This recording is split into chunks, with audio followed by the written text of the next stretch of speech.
Natural Resource Cultural Preservation. Today is February 21st, 2023. Invocation, I'd like to ask Representative Randolph if you would offer that for us this evening.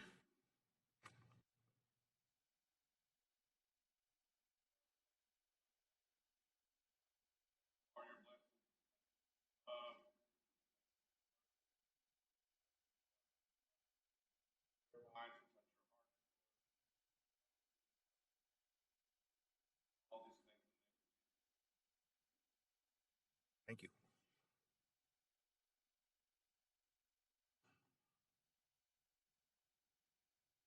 Down to roll call. Legislative Clerk Tracy Knobloch. Randall Hicks. Thomasina Hella Osborne. Present. Patrick Freeman. Here. Sandra Golden. Present. Mark Randolph. Present. Charles McHenry. Here. Joseph Hicks. Here. Gerald Proctor. Here. Galen Cloud. Here. Nelson Harjo. Here. Chairman, you have 9 present and 1 absent. 9 present, 1 absent, constitutes a quorum. Any business conducted this evening will be official. Next we have is approval of minutes for December 13th, 2022.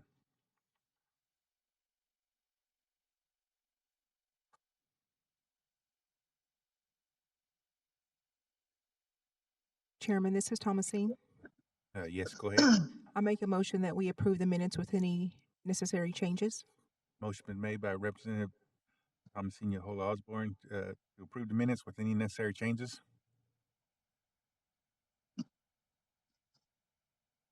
Your second? Second. Who was that seconded? Second. Joe Hicks. All right. Seconded by Representative Hicks. Roll call. Thomasina Hella Osborne. Yes. Patrick Freeman. Yes. Sandra Golden. Yes. Mark Randolph. Yes. Charles McHenry. Yes. Joseph Hicks. Yes. Galen Cloud. Yes. Nelson Harjo. Yes. Randall Hicks. Okay, Chairman, you have 8, 4, and 0 against. 8 and 4 and 0 against. Minutes have been approved. Down to order of business. First item we have is TR 23-024, a tribal resolution of Muskogee Creek Nation authorizing the Principal Chief to submit a Department of Energy Grid Deployment Office National Energy Technology Laboratory bill preventing outages and enhancing the resilience of the electric grid formula grants to states and Indian tribes for the benefit of Muskogee Creek Nation Tribal Utility Authority. Sponsor is Joseph Hicks. Chairman, I make a motion to do pass. Motion for due pass by Representative Hicks. Second. Cloud. Second by Representative Cloud. Discussion.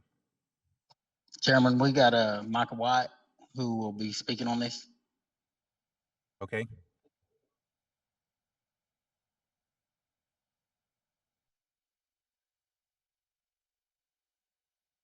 Is already on? Okay. Micah, yes. Yep. So, Push it's a button. push the button. Yeah. And now? Okay. Yeah, okay. So this legislation is for the formula grant that the nation has been allocated over 5 years.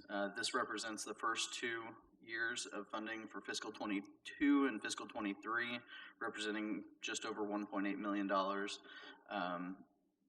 funding for this is used for general grid resilience measures.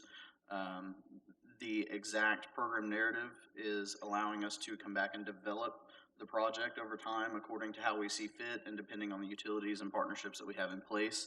And so in order for us to submit the documents, we have to have a tribal resolution authorizing this plus the 15% match.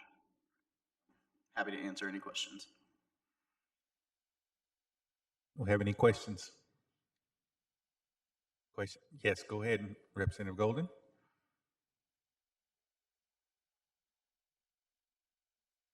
So it is to cover the entire Muskogee Creek Reservation. So as we develop the projects, it could be any county, it could be any area.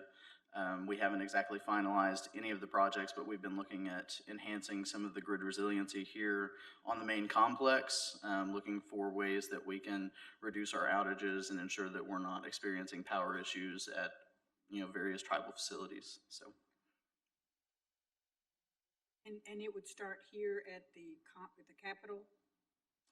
The initial projects that we've looked at, yes, are focusing here at the Capitol. So it's not a singular piece of infrastructure as much as a series of projects, and it could be anything ranging from microgrid development to undergrounding power lines, or even looking at ways that we can simplify down some of the infrastructure so that we're not experiencing as many grid interrupting issues. Just one more question, I guess, and that is interfacing with all of the other utilities on the reservation that are state or county? Yes. So some of the initial conversations that we've had have been with PSO, who is the primary utility here in Okmulgee, and we've talked to them about relocating some power lines and looking at ways that we can enhance their grid with this as well. Again, simplifying meters or looking at ways that we can tie in and get redundant power supplies and things. So yes, we have been in communications with all of the incumbent utilities regarding that, including OG&E.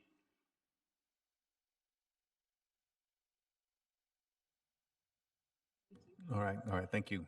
Any other questions? Yes, Yes, Representative Chairman. Randolph. Yes. Can you give us one example? I'm just curious. Yes. Something that's happened, why we would need this, why we want to put it in place. So there's a lot of different ways to look at this, both from a resilience of operations. It can be something as simple as an animal getting into a transformer and causing an outage. It could be that we had a dig-in from another utility company or somebody doing some work, and it causes a power outage, and then next thing you know, we've got 4, 5, 6 hours of power outage. Also, one of the larger intents behind this funding is to help enhance the resiliency of their overall grid. So during the summer, whenever you have peaking events and we're on the verge of, say, a brownout or something, or the incumbent utilities are having issues with meeting that demand, this actually provides us the ability to take and island portions of our buildings, or maybe we have a storm that comes in and we want to have our power lines underground so it's less affected by weather events. There's a myriad of options for what can be done with this funding. There's also ways to develop these projects and build this infrastructure in ways that would help reduce our power costs as well. Rather than having to accept service at all these different points, we could simplify it down to a singular billing and metering point. So there's a lot of different benefits to this, including technological aspects that would allow the grid to automatically adapt to outages as well. Thank you very much. All right, thank you. Yes, Representative Harjo. Yes, I was just listening to you, and I know there was a mention of 15% on our part that we have to support. Now, how is that? Is that in kind, or how are we supporting that 15%? So the proposal right now is 15% match cash. Okay. That is to pass in the legislation. We can come back and look at for future rounds of funding, look at in-kind matches. And there are even options depending on the project. If there's more material benefit to, say, a utility or a partner that we're working with, we can even ask them to support our share of the 15% match also. And with this, there is a 33% match for utilities that we work with that sell less than 4 million megawatt hours.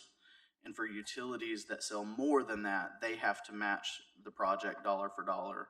And so, again, this kind of goes back to the way that DOE has structured this program. We're submitting really the resolution stating that, yes, we want to accept the formula allocations. Yes, we're willing to put up the match, and this covers the cash match through the resolution if that's the route that we decide to go, unless we come up with an in-kind support. And then once we develop the project, we still have to come up with the match from the utility, which should be provided by the utility, but again, that'll be determined based on the project. So, Okay, thank you, sir. All right, thank you. Any more questions? Questions, comments from committee, online? Hearing none, roll call vote. Joseph Hicks, Yes. Galen Cloud, Yes. Nelson Harjo, Yes. Tom Signihala Osborne, Yes. Patrick Freeman, Yes. Sandra Golden, Yes. Mark Randolph, Yes. Charles McHenry. Yes. Chairman, you have 8 in favor, 0 against. 8 in favor, 0 against. That motion passes.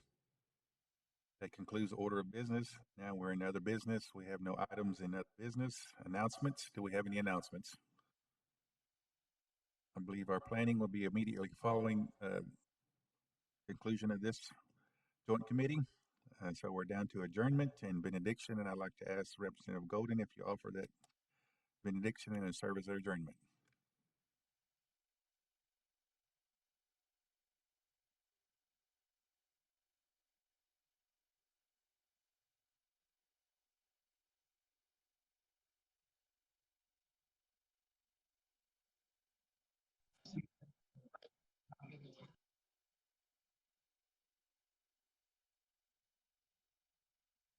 All right, thank you. 6:27.